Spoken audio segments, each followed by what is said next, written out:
Disse Abrão a Ló: não haja contenda entre mim e ti, e entre os meus pastores e os teus pastores, porque somos parentes chegados. Acaso não está diante de ti toda esta terra? Peço-te que te apartes de mim. Se fores para a esquerda, irei para a direita. Se fores para a direita, irei para a esquerda. Levantou Ló os olhos e viu toda a campina do Jordão, que era toda bem regada, antes de haver o Senhor destruído Sodoma e Gomorra, como o jardim do Senhor, como a terra do Egito, como quem vai para Zoar. Então Ló escolheu para si toda a campina do Jordão e partiu para o oriente. Separaram-se um do outro. Habitou Abrão na terra de Canaã, e Ló nas cidades da campina, e ia armando as suas tendas até Sodoma. Ora, os homens de Sodoma eram maus e grandes pecadores contra o Senhor. Vamos orar? Senhor Deus, te somos gratos pelo privilégio de termos sido escolhidos por Ti para Te servir, e reconhecemos que em nós não há nada que venha atrair-te, mas tudo o que temos vem de Ti, e a razão de ter nos escolhido foi por amor. Muito obrigado. Te agradecemos pela Tua palavra, que é poderosa, que é viva, que é eficaz. Que ela encontre em nosso coração hoje guarida, que como uma semente produza frutos, e que por meio desses frutos possamos glorificar e testemunhar do Teu nome. Oramos assim em nome de Jesus. Os irmãos podem tomar assento.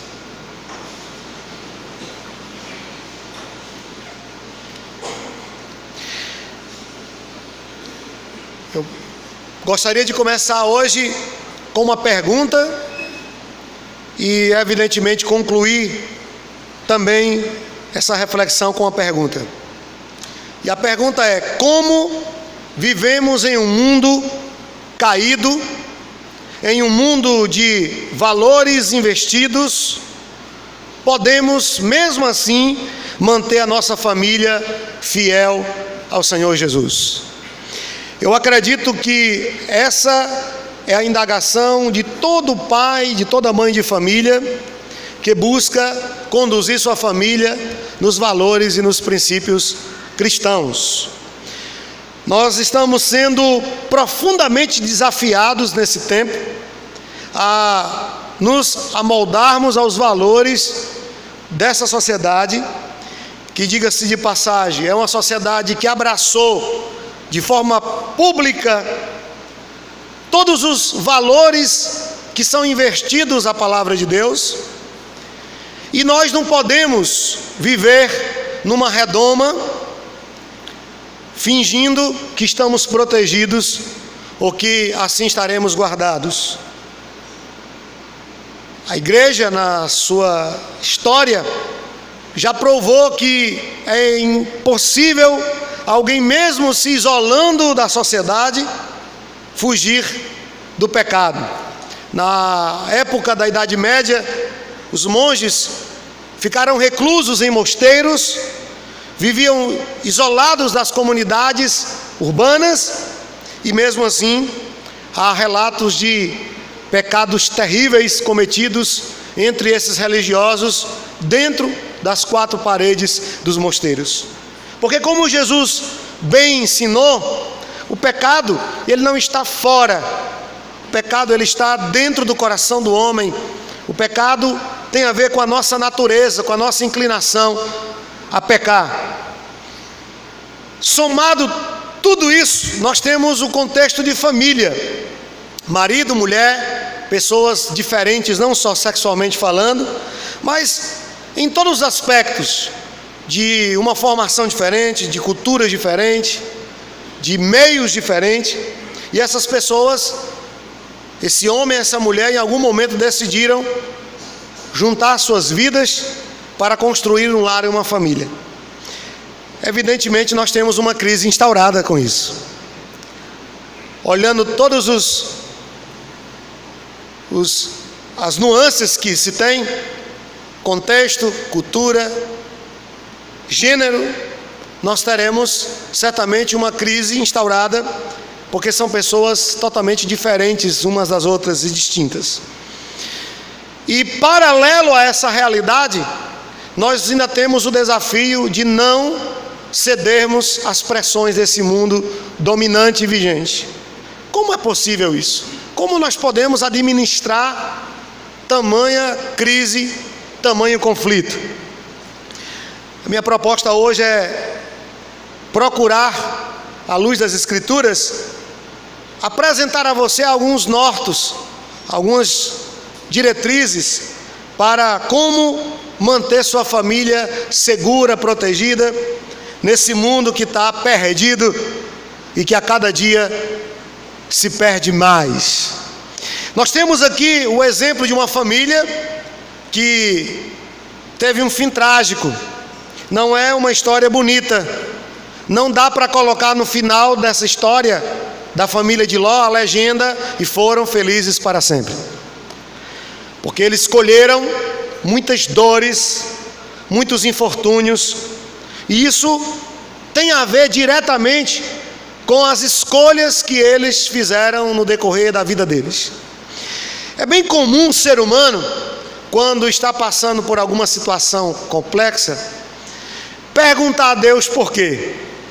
Às vezes, essa pergunta ela é hipócrita, porque nós sabemos o porquê. Muitas situações que nos advêm não têm sua fonte numa ação maligna ou numa aprovação divina. Às vezes, o que nos advém é o resultado daquilo que nós plantamos. É a semente que deu fruto. E como plantamos vento, certamente iremos colher tempestades. Então, nem sempre as situações contrárias que nos advêm têm a fonte em Deus nos provando ou no maligno nos tentando. Às vezes, nós é que somos o próprio maligno da história, porque nós semeamos e plantamos alguma coisa e que agora chegou o tempo da colheita. E a história da família de Ló, ela de forma emblemática ilustra muito bem essa realidade. Então a minha proposta hoje não é apenas responder essa questão inicial, mas também alertar você sobre os perigos que cercam a nossa família nesse tempo. E eu percebo que o modus operandi do mundo e do maligno não mudou, é o mesmo. Talvez adaptou-se à realidade atual, mas ele usa os mesmos artifícios que usou no passado, ele usa hoje. O que representa perigo à família? Do que precisamos proteger a nossa família? Vamos começar com o versículo 10. E aqui nós temos o primeiro grande perigo da família, ou a família, que é o materialismo.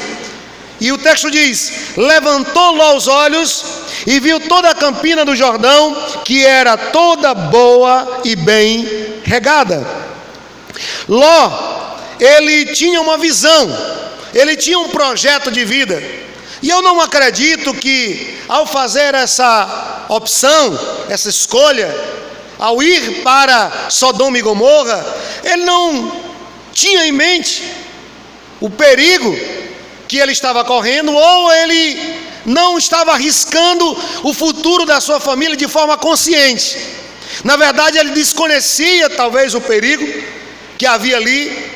Mas o grande problema aqui é que o que motivou Ló a fazer essa escolha, a escolher ir para as campinas do Jordão, ou seja, para a região de Sodoma e Gomorra, foi o fato de que ele buscava crescer economicamente na vida. Ele tinha um sonho de ser um homem grande e poderoso, rico, ter muito dinheiro, ter muitas posses, ter muitos bens. E olha que ele já era um homem bem sucedido. Se você depois com calma ler os primeiros versículos do capítulo 13, você vai ver que Deus abençoou muito a Ló. Ló era sobrinho de Abraão, e o Senhor o abençoou, e ele tornou-se um homem próspero, um homem muito bem sucedido.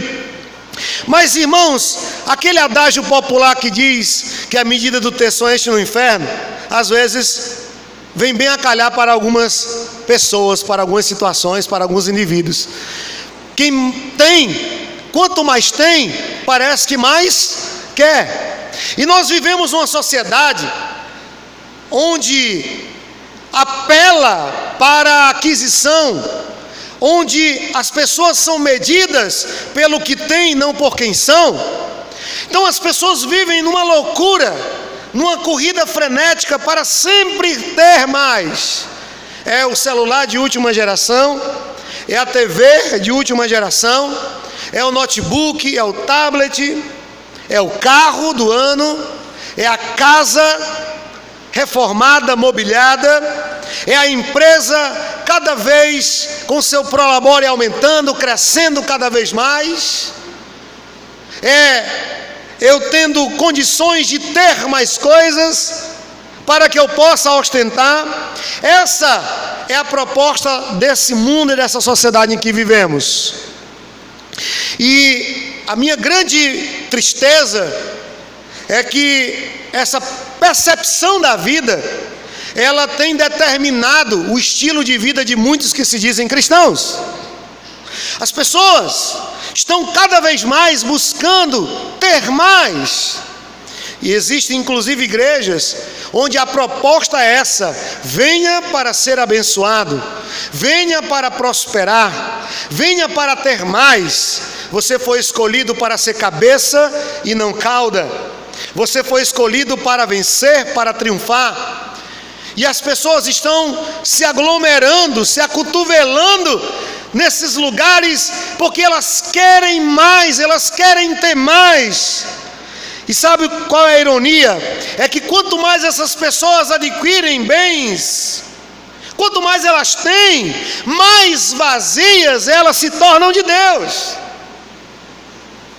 mais perdidas elas se acham. E elas no final, como sabe o rei Salomão, irão precisar reconhecer e terão que reconhecer que o sentido da vida não está naquilo que se tem,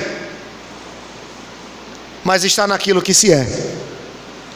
Salomão disse: eu busquei, eu tive e eu provei de todos os prazeres que o mundo pode oferecer. Eu provei de todos os vinhos, porque eu podia pagar por eles. Eu conheci muitas mulheres, porque como uma pessoa famosa, ele tinha muitas mulheres, o seu harém tinha 1000 mulheres. Eu conheci a riqueza, ele era um dos homens mais ricos daquela região na sua época. Eu conheci a fama, as pessoas vinham da África para conhecer a Salomão, porque ouviam falar da sua beleza, ouviam falar da sua sabedoria, ouviam falar da sua fama, e elas vinham para ouvir dele. Mas sabe o que é que esse homem, ele vai declarar em Eclesiastes? Porque Eclesiastes, ele é a súmula de toda uma vida muito bem vivida, com seus erros e acertos, mas a súmula da experiência da vida. E Salomão, ele pode declarar no final da sua vida, já velho, nesse livro ele diz que o sentido da vida está em temer a Deus e obedecer os seus mandamentos. Isso para o homem intelectual, para o filósofo, parece ser algo sem lógica, porque está intrinsecamente atrelado à fé. Mas, a bem da verdade, Deus plantou no nosso coração a eternidade. E o homem pode ter o que tiver nessa vida, mas se ele não tiver a presença de Deus, ele sempre se sentirá vazio, e nada preencherá o vazio do seu coração. Nada. Eu não estou aqui desmotivando você a não trabalhar, a não estudar, a não procurar uma condição melhor para a sua família. Não, por favor, não me entenda mal. O que na verdade eu estou dizendo é que você não deve priorizar essas coisas, porque tudo passa e no final estará você diante de Deus. E quem você será? E o que você dirá a Deus naquele dia? Você não poderá comprar Deus com o dinheiro que você tem, com os recursos que você adquiriu, com a intelectualidade que você somou na sua vida. Não, você não vai poder. No final você não vai poder fazer isso, porque no final você estará como você nasceu diante de Deus. Despido de tudo dessa vida, será você e Deus, e é isso que importa no final. Então devemos trabalhar, sim, devemos buscar conhecer mais, sim, mas que tudo isso seja para a glória de Deus. E quando essas coisas começarem a interferir a tua comunhão com Deus, eu posso dizer seguramente, fundamentado nas Escrituras, que não é bênção de Deus para você. Pois a Bíblia diz que a bênção de Deus enriquece e não acrescenta dor. Quando é de Deus, quando o emprego é de Deus, quando o negócio é de Deus, quando a carreira é de Deus, certamente você não vai crescer apenas economicamente falando, mas você vai crescer intelectualmente, você vai crescer como um indivíduo, como pessoa, mas também você vai crescer como um cristão diante de Deus. Esse mundo, ele abraçou a bandeira do materialismo, e o materialismo, ele tem valor, e ele determina quem é e quem não é. Esse é o primeiro grande perigo às famílias da realidade desse tempo. E nós não podemos nos conformar a isso, irmãos. Nós não podemos nos render ao consumismo. Não podemos acreditar no que a publicidade da mídia está nos dizendo, que precisamos ter aquilo para sermos felizes, para sermos completos, porque já temos o que precisamos. Aliás, Deus tem nos dado muito mais aquilo que nós merecemos. Então, se você quer vencer o consumismo, eu vou lhe dar uma dica: comece a ser grato a Deus. Para de buscar outras coisas, de reclamar pelo que você não tem, e comece a agradecer por tudo que Deus já tem lhe dado. A princípio pela sua vida, pelo fôlego de vida.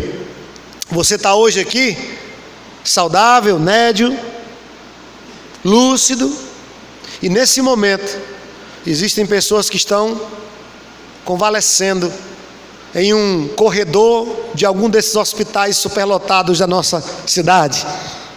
Pessoas que estão pedindo para morrer, de tamanho é o sofrimento, e você está hoje aqui. Então só por isso, e por muito mais, devemos ser gratos ao Senhor. Devemos ser gratos a Deus. Então não busque nada nessa vida que venha te afastar de Deus, como aquele homem que se tornou rico, que construiu celeiros, que armazenou grãos, e ele disse: agora eu tenho tudo o que preciso, não necessito de mais nada, inclusive de Deus, né? Supondo ele: a minha alma pode viver agora de forma regalada, tranquila, banquetear-se, porque eu tenho tudo o que precisa. Mas de repente uma voz eclodiu naquele lugar e disse: louco, se a essa noite pedirem a tua alma, o que tens para oferecer? Porque diferentemente do existencialismo, que prega que o homem existe como fruto do acaso, e ele constrói o seu próprio destino, Deus nos fez com um propósito, e esse propósito foi para refletirmos a sua glória. Foi para isso. Então tudo que você tem deve ser para a glória de Deus. Como Paulo disse: quer comais, quer bebais, fazei tudo para a glória de Deus. O primeiro grande inimigo da família é o materialismo. E o materialismo, ele tem tirado o convívio de pais e filhos, porque a carga de trabalho é maior. Para se manter a família, para se manter o orçamento familiar, tem que se trabalhar mais, porque tem que se ganhar mais, porque o custo de vida cada vez mais está maior, e as pessoas não querem ficar para trás, elas querem se manter naquele padrão de vida que os outros têm. Então eu preciso trabalhar mais, e quanto mais você trabalha, mais distante você fica dos seus filhos, mais distante você fica da sua esposa, do seu marido. Alguns casais, talvez até aqui nesse auditório, alguns vivam essa experiência, só se veem direito, talvez no domingo, do sábado à noite para o domingo, porque até os horários não se batem, né? Parece aquela repetição daquele filme Feitiço de Áquila, que não se encontram, né? Os horários não batem, às vezes são 2 empregos. O casal tem 4 empregos, o marido 2, a esposa 2, e eles vivem correndo de um lado para o outro. E quem foi que disse que a vida precisa ser assim? Quem diz isso é o mundo. Quem diz que você precisa viver como louco correndo, porque senão você vai perder seu emprego e tem uma fila de gente para ocupar o seu lugar, é o mundo, é a sociedade de consumo. Mas o que é que Deus diz para você? Não andeis ansiosos quanto ao que deveis comer ou beber, quanto à vida. Olhem para as aves do céu, olhem para os lírios do campo, assim como eu as sustento, eu cuido de vocês. Vocês valem para mim muito mais do que as aves do céu, do que o lírio. E se eu cuido deles, quem dirá de vocês? Coloque em primeiro lugar o meu reino e a minha justiça, e todas essas coisas vos serão acrescentadas. Essa é a ideologia do reino. Enquanto o mundo está apelando e dizendo: você precisa trabalhar mais, você precisa arranjar outro emprego, você precisa fazer outra viração na sua vida, porque senão as coisas não vão dar certo. E aí, nesse afã, você não percebe que você tornou-se um escravo do consumismo, e talvez você está atolado de tem que trabalhar muito para poder compensar, para pagar as contas, porque você comprou o que não precisava, o que não era necessário, você adquiriu aquilo que não precisava, que não era vital para você, e agora você precisa honrar os seus compromissos. Cuidado com isso. Isso tem afastado as famílias, isso tem tirado as pessoas da igreja. Hoje é raro você ver pessoas na semana, porque vivem correndo, trabalhando, estudando, lutando, pelejando. É o mundo que está dizendo isso. E aí você pode estar se perguntando: então o que eu faço? Olha, a minha proposta não é muito fácil para você, mas é o que a Bíblia diz: viva pela fé. Viver pela fé não é pedir as contas amanhã do emprego e ficar esperando que as coisas cheguem na sua casa. Viver pela fé é confiar em Deus, é saber que o teu patrão é Deus, é Ele que cuida de você. Porque se Ele não te der saúde e inteligência para trabalhar, você não consegue nem sair de casa. Então você depende, não é do seu patrão, não é da sua empresa, é de Deus, é Ele que te sustenta, é Ele que te mantém. Então não seja escravo do materialismo. Descanse em Deus, confie em Deus, que Ele vai cuidar de você. E descansar em Deus é um exercício tremendo e maravilhoso, porque quando você começa a descansar, você aprende a confiar, e com a confiança vem a paz no coração. Você não vive correndo de um lado para o outro, porque você descansa em Deus. O segundo grande inimigo da família é o liberalismo. Olha o que diz o versículo 13 do capítulo 13 ainda. Ora, os homens de Sodoma eram maus e grandes pecadores contra o Senhor. Ló levou sua família para um ambiente terrível, para um ambiente hostil aos valores que seu tio Abraão e que ele também seguia. Tudo isso em nome do lucro, de ter mais dinheiro, de adquirir mais, de se tornar um grande empresário. Era isso que ele buscava. E em nome disso, e para isso e por isso, ele se expôs.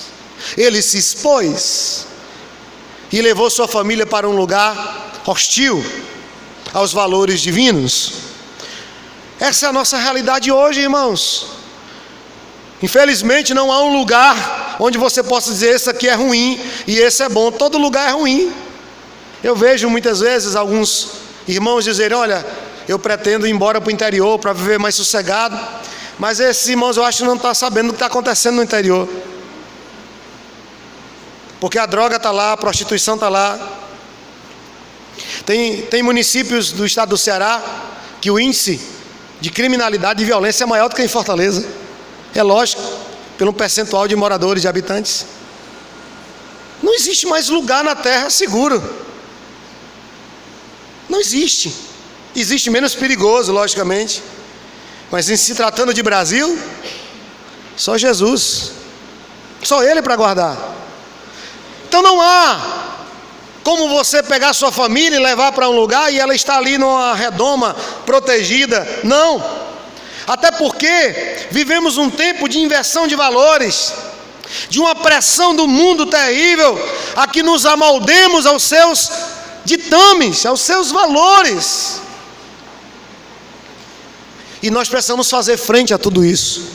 Nós não podemos nos render a tamanha pressão, a ideais, a valores, a desejos, porque caso nós nos rendamos a isso, nós iremos perder nossa família aí.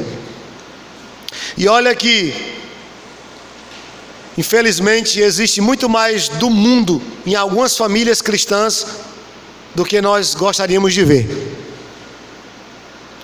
O mundo está entrando dentro de alguns lares, de algumas famílias. Hoje a criação de filhos não é mais como a Bíblia manda, mas é como a sociedade prega. Hoje a conduta de alguns que se dizem crentes não é mais como a Bíblia diz, mas é como o mundo apregoa. É muito comum você ver hoje pais crentes permitirem seus filhos levarem namorada inclusive para casa, para dormir em casa. Não, isso não tem problema não. Irmãos, eu sou avesso a isso. Eu sou avesso. Porque eu não consigo aceitar determinadas coisas. Esse liberalismo, essa falta de regras. Os adolescentes de hoje não sabem ouvir não.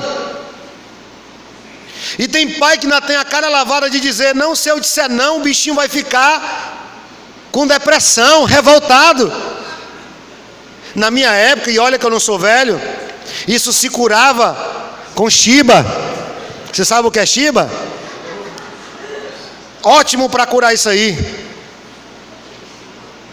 Porque não precisa nem ir para academia para malhar os glúteos.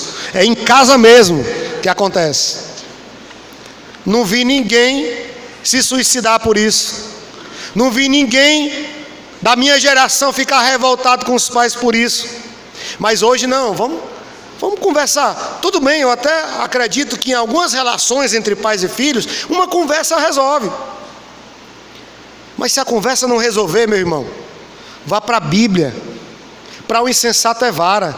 Provérbios diz: não retira a vara do seu filho. Pega lá o cinto, ora por ele primeiro, dá uma dobra e manda ver. É a Bíblia que manda. É a Bíblia que ordena, mas faz dentro do quarto, porque você pode ser denunciado pelos vizinhos. Por causa da lei da palmada, a lei Guilherme, que já existe no Brasil, que não pode disciplinar corporalmente os filhos. Vivemos numa sociedade onde parece que são os filhos que mandam e os pais obedecem. Você vê pirralho de 5, 6 anos que parece aquele peixe beta quando se encrespa para brigar. E os pais recuam. Meus irmãos, os filhos estão se perdendo. Não é no mundo, é dentro de casa. Porque falta limites, disciplina, freio. Mas também você não pode impor se você não dá o exemplo.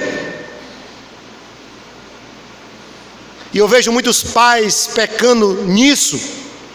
Querem impor disciplina, mas eles não são referência para os filhos. E aí realmente vai gerar revolta no coração do adolescente. Vai gerar porque ele vê incoerência em você. Viva o Evangelho. Porque na hora que você chamar o rapaz ou a mocinha para as conversas, ele vai baixar a cabeça. Porque ele reconhece que você é uma autoridade de Deus na vida dele, porque você vive aquilo que você prega. Nós estamos vivendo uma crise sistêmica e começa dentro da família. está dentro dos lares.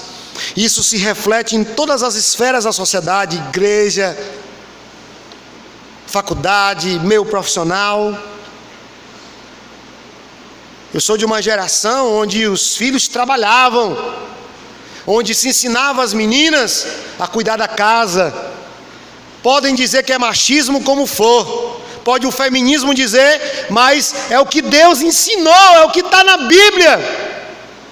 Que as mulheres cuidem das coisas do lar, que o marido administre sua casa, seja o sacerdote da sua família, que os solteiros se dediquem nas coisas de Deus. Está tudo trocado.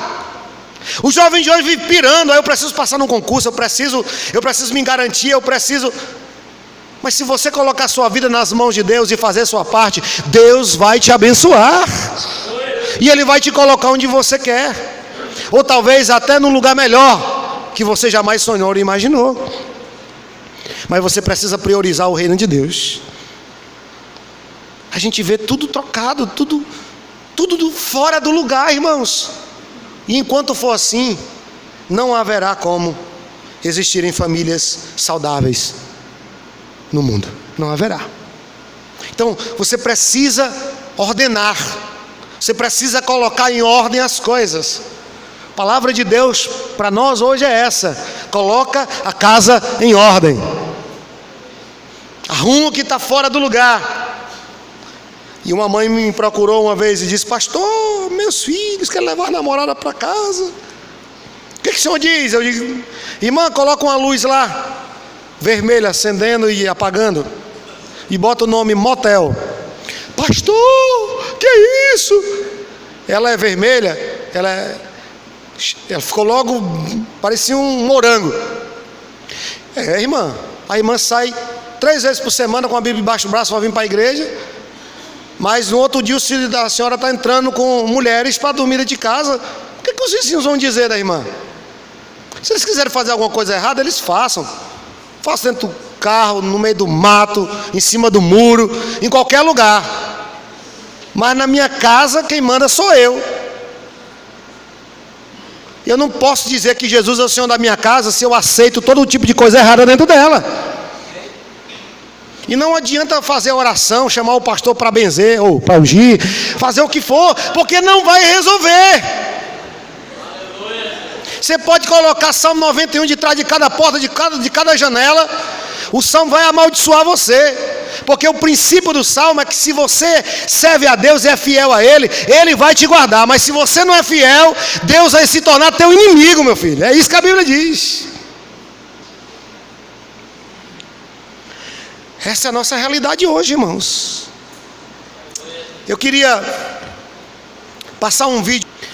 Parece que em alguns casos os pais não sabem nem o que está acontecendo, nem onde os filhos estão, com quem saíram. Então esteja mais atento a isso aí.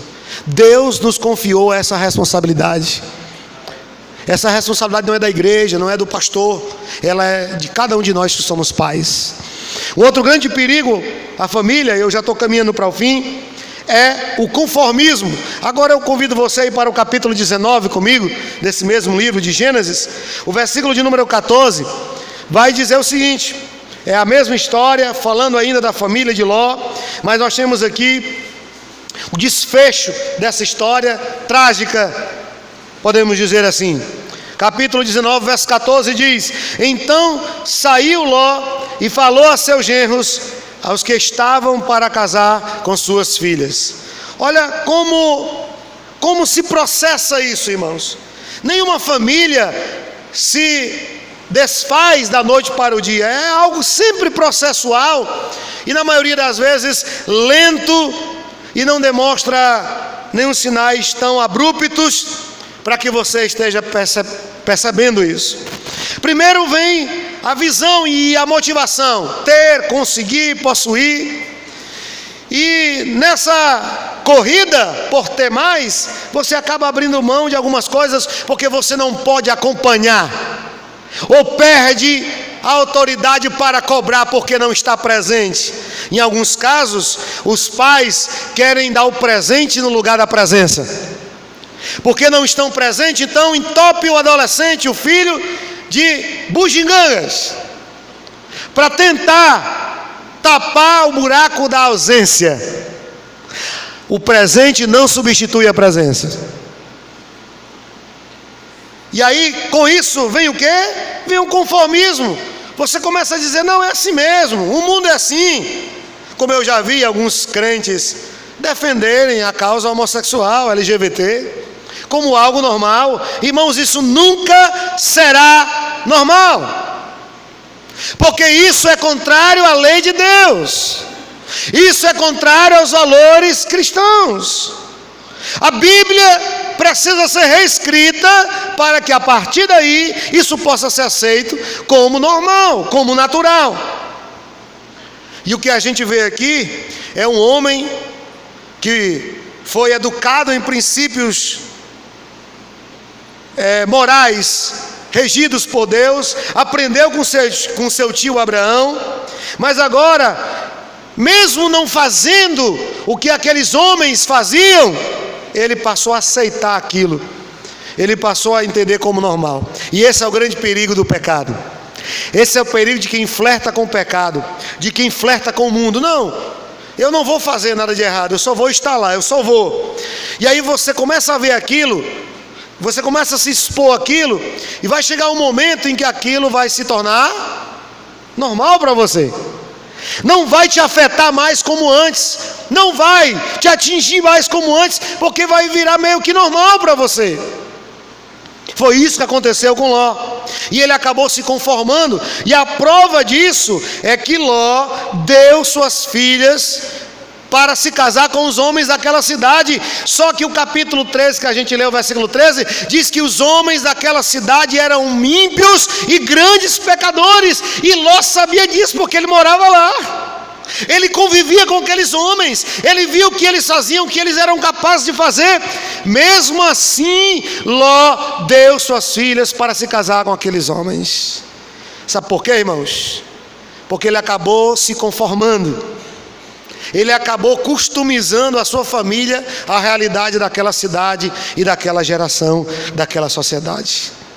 Esse é o perigo que bate à nossa porta, a conformação com a realidade desse mundo, com o que vemos, com o que presenciamos. Você jamais pode aceitar isso como normal, como algo natural. Deixa eu encerrar. Eu concluo hoje apontando a você 3 maneiras de proteger sua família, de proteger sua casa. A primeira delas é: instrua sua família com a palavra de Deus. Ensine sua família a palavra de Deus. Provérbios 22:6 diz: ensina a criança no caminho em que deve andar, e ainda quando for velho, não se desviará dele. Esse é o nosso papel, esse é o nosso dever: ensinar os valores cristãos, ensinar a palavra de Deus aos nossos filhos, para que eles entendam qual é a vontade de Deus, porque nós não estamos com eles 24 horas, vai chegar um momento em que você não vai estar perto, e ele vai ter que fazer uma decisão, uma escolha naquele momento, e se na vida dele estiver impregnado os valores cristãos, ele por si, ela por si vai dizer: não vou fazer isso, não quero isso, porque entendo que isso vai desagradar a Deus. Segunda maneira de proteger sua casa é sendo exemplo de vida para os seus. E há um texto em 2 Timóteo 1,5 que me emociona muito quando eu leio, que fala de Timóteo, da sua infância, e o texto justifica por que Timóteo era aquele homem, e por que ele se tornou quem ele se tornou, uma das figuras mais célebres da igreja primitiva. Havia alguém que construiu em Timóteo isso, que impregnou em Timóteo esses valores, e o texto de 2 Timóteo 1,5 vai dizer quem é: pela recordação que guardo da tua fé sem fingimento. Paulo está falando de Timóteo, a mesma que primeiramente habitou em tua avó Lóide e em tua mãe Eunice, e estou certo que também em ti. O que Paulo está dizendo é: eu sei que você é o homem que você é, sei que você se tornou a pessoa que você se tornou, porque alguém te fez assim, alguém te ensinou. Eu sei que sua avó foi um referencial para você, eu sei que sua mãe foi um exemplo para você. Meus irmãos, oxalá que os nossos filhos possam dizer isso sobre nós. Tudo que eu sei sobre Deus, eu aprendi com meu pai, eu aprendi com minha mãe, eu aprendi a orar com eles, eu aprendi a ler a Bíblia com eles, eu aprendi a servir na igreja com eles, eu me inspirei neles. Eles são referencial de Deus para a minha vida. É isso que precisamos ser, irmãos, para os nossos filhos, e não um mau exemplo, e não afastá-los de Deus, porque vivemos uma incoerência. A última dica: dê atenção à sua família, dê atenção às necessidades da sua família. E mais uma vez eu recorro à carta de Paulo a Timóteo, só que agora 1 Timóteo 5,8 diz: ora, se alguém não tem cuidado dos seus, especialmente dos da própria casa, tem negado a fé e é pior do que o descrente. Você pode dizer aleluia e glória a Deus até ficar rouco no culto, você pode dar mortal para frente e para trás, marchar no espírito e tudo mais, se bem que aqui a gente amarra os seus pés, brincando. Você pode fazer 1001 coisa, você pode fazer, mas se você não cuida da sua família, a Bíblia está dizendo que você é pior do que os incrédulos. Quantos lares que estão em ruínas, de crentes, vez e outra bate uma história dessa em nossa porta. Alguém, filho de fulano, sabe, sei, está preso. Filho de Beltrano, sabe, sei, está consumido pelas drogas. Sabe, filho do pastor fulano, agora assumiu o homossexualismo. Isso bate constantemente à nossa porta, porque às vezes nós priorizamos aquilo que realmente tem posição secundária e não aquilo que é prioridade. Sua família precisa ser sua prioridade, sua família precisa ser o seu maior patrimônio. Cuide dela, porque sem família você não vai ser ninguém e não vai chegar a lugar nenhum. Então chegou a hora de colocar as coisas no lugar. Tudo que está fora deve estar no lugar. Toda família possui necessidades e que precisam ser satisfeitas. Toda família tem necessidade espiritual, precisa de alguém que chame para orar, que chame para fazer culto doméstico, mesmo vindo com a cara ruim, emburrada, mas vem. Vamos ler a Bíblia, vamos orar, vamos cantar. De alguém para ensinar, para instruir, que esteja vigiando. E quando perceba algo diferente, venha cá, vamos conversar, vamos orar. O que está acontecendo? Toda família precisa de alguém que cuide da área emocional. Atenção, afeto, carinho, amor. Toda família precisa de alguém que cuide da área relacional, de alguém que sempre tem uma palavra conciliadora, uma palavra acolhedora. Então nós precisamos pensar um pouco sobre isso, melhor sobre isso. Amém? Eu oro nessa noite, pedindo que o Senhor nos ajude, nos dê graça, para que possamos realmente, irmãos, sermos pais segundo o coração de Deus. E aí nós teremos filhos também segundo o coração de Deus. Mas eles serão o reflexo de quem nós somos. Vamos orar? Onde você